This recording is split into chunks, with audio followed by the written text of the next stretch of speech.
क्या करें? क्या राम राम का राम का भजन करना है। कैसे किया जाता है सीखना पड़ेगा। राम भजन करे प्राणी कि काया तेरी हो गई पुरानी। राम भजन करे प्राणी कि काया तेरी हो गई पुरानी। हो गई पुरानी काया, हो गई पुरानी, हो गई पुरानी काया हो गई पुरानी। राम भजन करे प्राणी कि काया तेरी हो गई पुरानी। राम भजन करे प्राणी कि काया तेरी हो गई पुरानी। बीत न जाए जिंदगानी कि काया तेरी हो गई पुरानी। बीत न जाए जिंदगानी कि काया तेरी हो गई पुरानी। राम भजन करे प्राणी कि काया तेरी हो गई पुरानी। राम भजन करे प्राणी कि काया तेरी हो गई पुरानी। जिंदगी जा रही है, कितने दिन से इंतजार करें कि वो आएगी। क्या आएगा? क्या मकर संक्रांति गई, चल रहा है पहिया, घूम रहा है। काय का पहिया? समय का पहिया चल रहा है, बराबर जा रहा है। धीरे धीरे धीरे धीरे मालूम ही ना पड़ता और नहीं जा रहा है समय। एक दिन वो था कि किसी की गोद में खेल रहे थे, आज दिन वो है कि किसी को गोद में खिला रहे हैं। कितना खेल हो रहा है समझ में नहीं आ रहा। कितना अजब खेल हो रहा है। हमारे पिताजी की जब हमने बाल सफेद देखते तो हम कहते क्या ऐसे हमारे भी होंगे, हम बूढ़े होंगे ही नहीं। हमारे पिताजी के बाल सफेद, आज हमें पता तब चल रहा है हमारे भी सफेद होने लगे। तो भाई ये बदलाव प्रकृति का नियम है। इसलिए राम भजन करे प्राणी कि काया तेरी हो गई पुरानी। राम भजन करे प्राणी कि काया तेरी हो गई पुरानी। हो गई पुरानी काया, हो गई पुरानी, हो गई पुरानी काया हो गई पुरानी। राम भजन करे प्राणी कि काया तेरी हो गई पुरानी। बीत न जाए जिंदगानी कि काया तेरी हो गई पुरानी। न जाए जिंदगानी कि काया तेरी हो गई पुरानी। तो क्या करें? करना क्या है? शाम सुबह, शाम और सुबह, शाम सुबह हरि के गुण गाले। शाम सुबह हरि के गुण गाले। प्रभु चरणों में प्रीत लगा ले। चरणों में प्रीत लगा ले। शाम सुबह हरि के गुण गाले। शाम सुबह हरि के गुण गाले। प्रभु चरणों में प्रीत लगा ले। चरणों में प्रीत लगा ले। अब ना करो मनमानी कि काया तेरी हो गई पुरानी। अब ना करो मनमानी कि काया तेरी हो गई पुरानी। राम भजन करे प्राणी कि काया तेरी हो गई पुरानी। राम भजन करे प्राणी कि काया तेरी हो गई पुरानी। हो गई पुरानी काया, हो गई पुरानी, हो गई पुरानी काया हो गई पुरानी। अब ना करो मनमानी कि काया तेरी हो गई पुरानी। अब ना करो मनमानी कि काया तेरी हो गई पुरानी। काम क्रोध में भटक रहा है। काम क्रोध में भटक रहा है। काम क्रोध में भटक रहा क्यों? मोह माया में जकड़ रहा क्यों? माया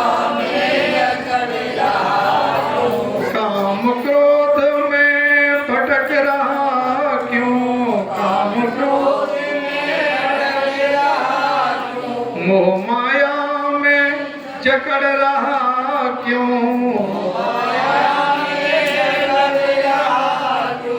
काया है आनी और जानी की काया तेरी हो गई पुरानी। काया है आनी जानी की काया तेरी हो गई पुरानी। राम भजन करे प्राणी की काया तेरी हो गई पुरानी। राम भजन करे प्राणी की काया तेरी हो गई पुरानी। अब राघव जी राम हमारे,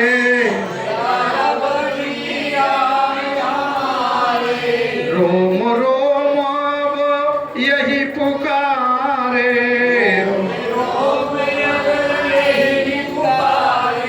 सांस कहे ये कहानी की काया तेरी हो गई पुरानी। सांस कहे ये कहानी की काया तेरी हो गई पुरानी। हो गई पुरानी काया हो गई पुरानी। हो गई पुरानी काया हो गई पुरानी। राम भजन करे प्राणी की काया तेरी हो गई पुरानी। राम भजन करे प्राणी की काया तेरी हो गई पुरानी। हो गई पुरानी। अब तो मान जा। अब नहीं मानोगे तो फिर कब मानोगे और किसकी मानोगे? तुमने राम की मानी ना, कृष्ण की मानी ना, किसी संत की मानी ना, महंत की मानी ना, किसी ज्ञानी की मानी ना, किसकी मानोगे? हो अपनी मनमानी जो दिमाग में भर गया सो ही करोगे। ऐसा नहीं, ये स्थिति नहीं है जो आप खुद कर रहे हो, ये परंपरा है। राम कृष्ण और ईसा मूसा सबने गुरु बनाए। अब आप राम से बड़े हैं तो आपकी मर्जी है। राम ने अपने जीवन में गुरु धारण किए, कृष्ण ने अपने जीवन में गुरु धारण किए। तुमने किए तो फिर तुम्हें वो लाभ कैसे मिलेगा जो उन्होंने लाभ प्राप्त किया? राम कृष्ण और ईसा मूसा सबने गुरु बनाए, पर हम जिसको कहते निराकार साकार रूप में। हे भैया अभी प्रसाद लेके जाएंगे, अभी 5 मिनट लगेंगे, थोड़ा प्रसाद लेके जाओ। कंद भगवान की जय। तो जरूरत है भजन करने, और भजन कहाँ किया जाता है? सबसे अनमोल भगवान का ज्ञान, सबसे अनमोल है दुनिया में तो भगवान। तो आप कैसे खरीदेंगे? हर चीज का भाव है दुनिया में, बैंगन का, आलू का, टमाटर का, सोने का, चांदी, सबका भाव है। और इन सबको बनाने वाला कौन है? बोलो। तो उसका भाव क्या बैंगन के बराबर होगा, टमाटर के बराबर होगा? जब आपके पास फिर ऐसी क्या चीज है जो अनमोल से अनमोल को खरीदा जाए? तो हमारे पास जो सांस है ये अनमोल है। अगर ये सांस का कोई मोल होता तो बड़े बड़े आदमी तो खत्म भी ना होते,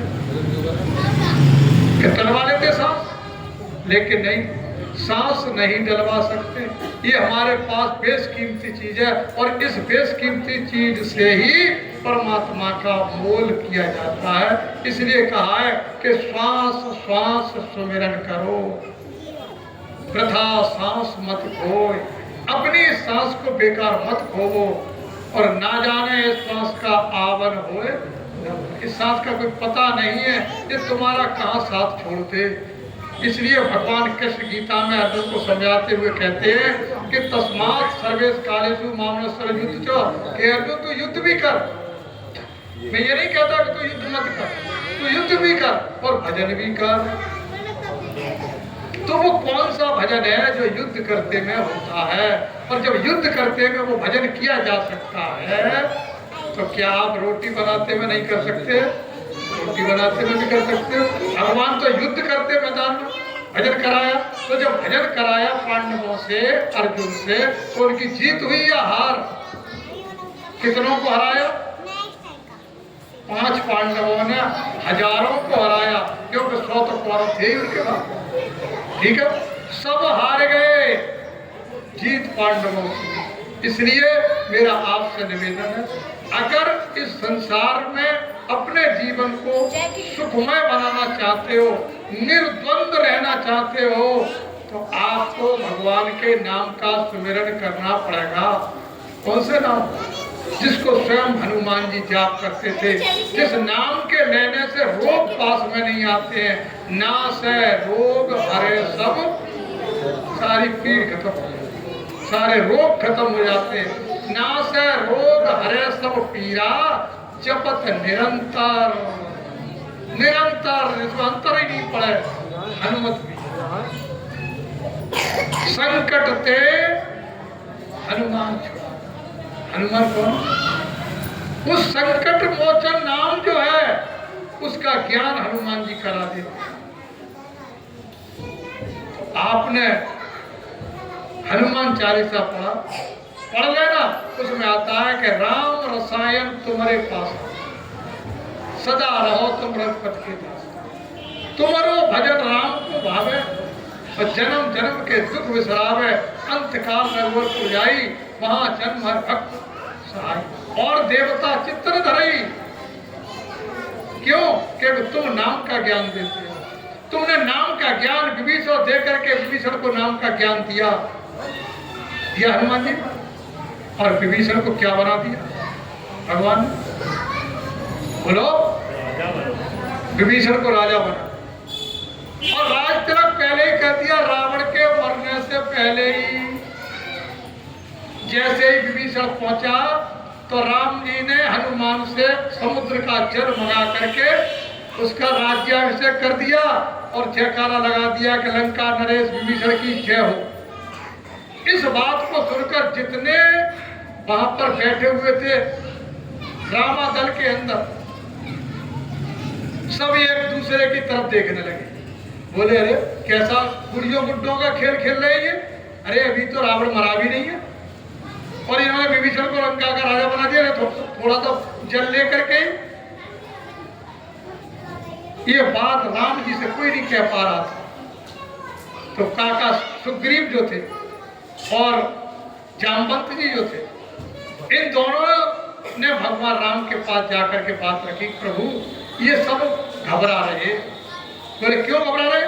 बोले, ये कह रहे हैं कि अभी तो रावण मरा भी नहीं और इन्होंने लंका नरेश विभीषण की जय बुलवा दी। राम जी हंसने लगे, तो क्या बात है? बोले, महाराज हमें यह संदेह नहीं है कि आप रावण मार नहीं पाएंगे। बात यह है कि अगर कल रावण भी आपके चरणों में आकर के सरेंडर हो गया तो वो भी आपके सीता माता को आगे करके गले में कुल्हाड़ी डाल करके धूप घास को अपने मुंह में दबा करके पहले ऐसे सरेंडर होते थे, और दोनों हाथ ऊपर करके आपके चरणों में आके गिर पड़ा, तब आप क्या करेंगे?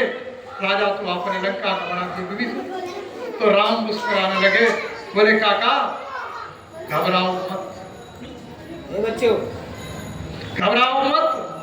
पहले तो रावण ऐसा करेगा नहीं, क्योंकि वो अहंकारी है, और अगर उसके दिल में आ भी गया, कुभाव से भाव बदल भी गया, तो अगर उसको मुझे राजा बनाने की जरूरत पड़ी, उसे अयोध्या का राजा बना दूंगा, जिसको मैं त्याग करके यहाँ आया। इसलिए संसार राम की पूजा करता है, ऐसा त्यागी पुरुष।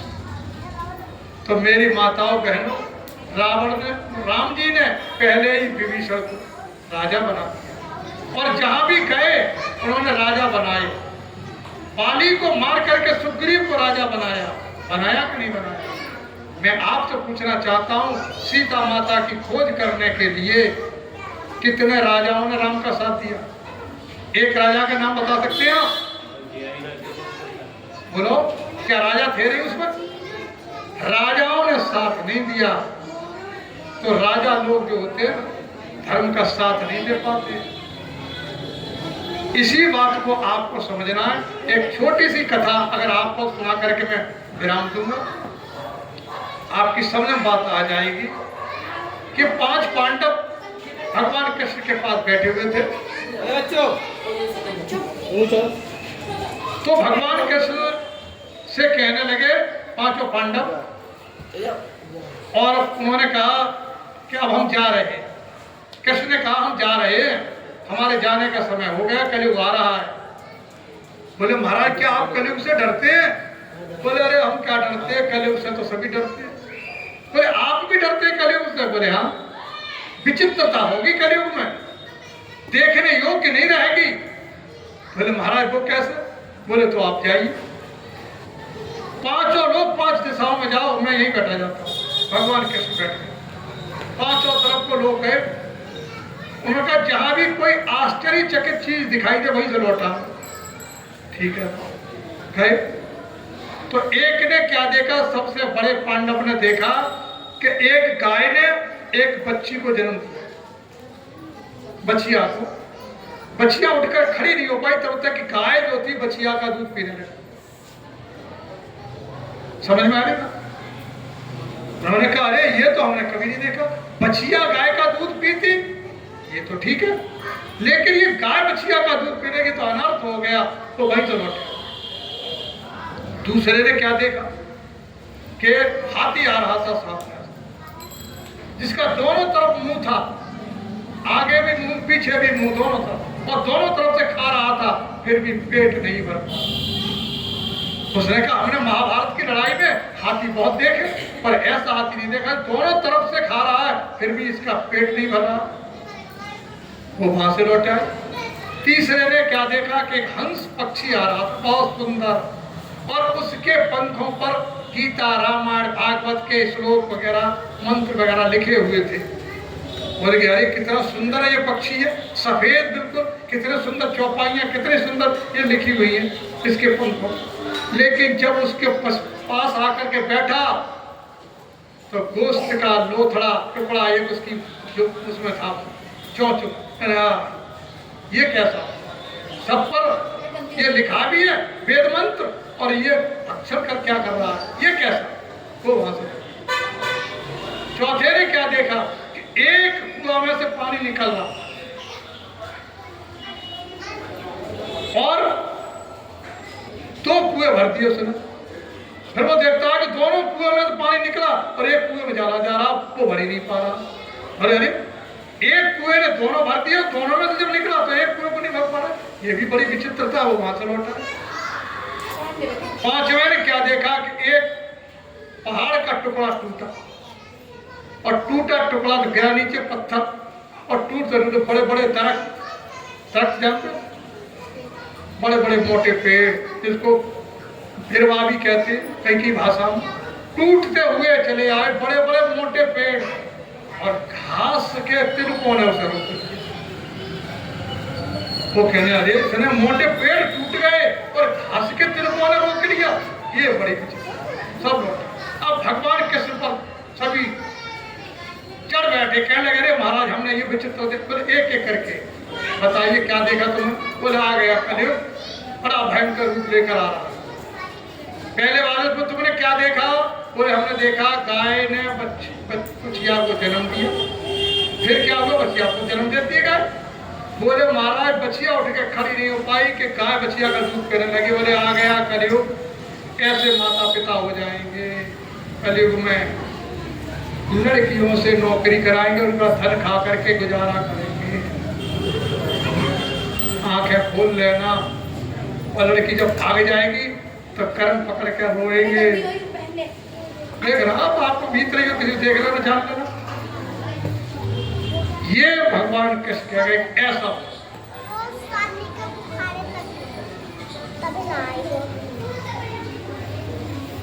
शॉर्ट में तुम्हें सुना दे रहा हूं, लंबी नहीं करूंगा। दूसरा नंबर आया, तुमने क्या देखा? बोले महाराज हमने तो हाथी देखा, दोनों तरफ से खा रहा था फिर भी। बोले राजनीति भ्रष्ट हुए, जो राजा होंगे तो ऐसे ही होंगे, एक तरफ से 1.5, 2 लाख रुपए की तनख्वाह लेंगे और पीछे से रिश्वत भी लेंगे, पेट नहीं भरेगा। ऐसे देख रही हो दोनों बात तो समझ में आई। तीसरा, तुमने क्या देखा? बोले महाराज हमने ये देखा कि एक हंस पक्षी आ रहा था और बड़ा सुंदर उसके पंखों पर वेद मंत्र वगैरह लिखे हुए थे, और जब नजदीक आया तो हमने ये देखा कि उसके चोंच में गोश्त का टुकड़ा था। बोले ओहो, धर्म भी खत्म। भगवान कह सके धर्म भी खत्म हो गया। बोले महाराज धर्म कैसे खत्म हो गया? बोले ऐसे ऐसे कथावाचक होंगे, ऐसे कथावाचक होंगे, मंच पर बैठ कर बड़े लंबी चौड़ी भाषण देंगे, और कुछ ना तो बीड़ी तो पी ले घर के पीछे। क्या समाज को दोगे? तुम्हारा चरित्र क्या है? दूसरे को तुम क्या देना चाहते? ऐसे लोग देख रही हैं आप, हैं शराब पी करके कथा सुनाते हैं। तुम्हारी तरफ तो नहीं, मेरी तरफ चलना, मैं तो दिखाऊंगा, और बंदूक रख करके कथा सुनाते हैं। दोनाली बंदूक रख लेंगे पास। तुम्हें इतना ही डर है भगवान का, समाज के लोगों का, दुश्मनों का, तो तुम क्या कथा सुना रहे हो? बंदूक रख करके कथा सुनाई जाती है। लड़कियां कथा सुना रही हैं। अब मैं क्या आगे आपको बोला, आप तो समझदार जानते हैं। ऐसा धर्म का प्रचार करने वाले हो जाएंगे, भगवान कहते धर्म भी खत्म। चौथे तो पूछा तुमने क्या देखा? बोले महाराज एक कुएं में तो पानी निकला, 2 कुएं भर गए। बोले एक पिता 2 बच्चों को, एक को इंजीनियर बना देगा और एक को सीओ साहब बना देगा, लेकिन दोनों कोई कहीं चला जाएगा, कोई कहीं चला जाएगा, और पिता गाँव में पड़ा होगा, उसका पेट नहीं भर पाएंगे। वो दोनों ऐसे माता पुत्र हो जाए, संतान ऐसी हो जाए। देख रही है कि ना देख रहे हैं आप? ऐसी संतान, ये क्या है संतान? आपने देखा होगा, ये जुआ जानती है? जुआ किसे कहते हैं? जुआ किसे कहते हैं? जुआ खटमल जानते? खटमल जानती है? खटमल का कैसे पैदा होता है? खटमल जुआ ये हमारे आपके मैल से ही पैदा होता है। ठीक है, समझ में आ रही बात? जुआ जो है हमारे आपके मैल से, गंदगी होती है उसी से पैदा होता है, हमारी बॉडी पर पैदा होता है, और फिर काटने के लिए जाता है मोहल्ले वालों। ऐसी संतान से क्या फायदा जो जुए और खटमल के समान हो? हमने पैदा किया, हमें ही तो खाए। धिक्कार है ऐसे जीवन। भगवान कृष्ण कहा हम मामला करो। इसके बाद 5वें भाई का नंबर आया, तो तुमने क्या देखा? बोले हमने महाराज हमने और विचित्रता देखो। क्या देखा? कि एक पहाड़ का टुकड़ा टूटा, बड़े बड़े दरख्त टूट गए, घास के तिरकों टूट गया। बोले बस उसी समय में आऊंगा, उसी समय में आऊंगा जब घास के समान लोग मेरे धर्म की चर्चाओं को सुनने लगेंगे, उसी वक्त में आऊंगा। बड़े बड़े दरख्त टूट जाएंगे, दरख्त नहीं आएंगे, पेड़ के समान बड़े लंबे चौड़े, एक कथाओं में नहीं जाएंगे, तब मैं आऊंगा। आज भगवान की जरूरत है, और भगवान की जरूरत आप घास फूस के समान है, भगवान की जरूरत लिए बैठे। बड़े बड़े सेठ साहूकारों क्या जरूरत? इसलिए 3 तरह के लोगों को भगवान की जरूरत नहीं होती है। नंबर 1 जोगी, भोगी और रोगी। ना तो जोगी को जरूरत, जोगी कौन से? जो जोग बना लिया, जिन्होंने रूप बना लिया, संत का रूप बना लिया, जोगी का, उससे कोई भगवान की जरूरत नहीं। वो स्वयं मूड मुड़ाए 3 सुख, सिर को मुड़ा दिया। मूड मुड़ाए 3 सुख, सिर की मिट गई खाज, और खाने को भोजन मिला। लोग कहें महाराज जय श्री राम महाराज, जय श्री राम महाराज। उन्हें क्या जरूरत है भगवान? स्वयं महाराज। और रोगी किसी के पेट में दर्द हो रहा है, लैट्रिन फूट रही है, उसके लिए उससे कहा चलो भाई कथा चल रहे, तुझे कथा के बड़ी मेरे पेट में दर्द है, मुझे डॉक्टर के पास जाना। तो रोगी को जरूरत नहीं है भगवान की। ठीक है। और तीसरे नंबर जो होता है उसका नंबर है भोगी, जिसके क्रियाकलाप रावण की तरह है, कंस की तरह है, उसको कोई जरूरत नहीं है भगवान की। और भगवान की जरूरत तो आपको है, घास फूस के समान है आप। इसलिए आपके संकट भगवान दूर करेगा, मेरा ऐसा विश्वास है। और मैं आपसे वायदा करता हूं, घबराओ मत। इसलिए गुरुवर पर विश्वास करो। अब बात नहीं घबराने की, थोड़े दिन के बाद देखियो बदलेगी हवा जमाने की हवा बदलने वाला संसार में आ चुका है।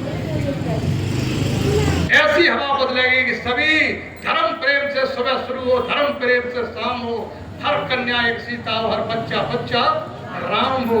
राम और सीता बनाने की फैक्ट्री लेके आया।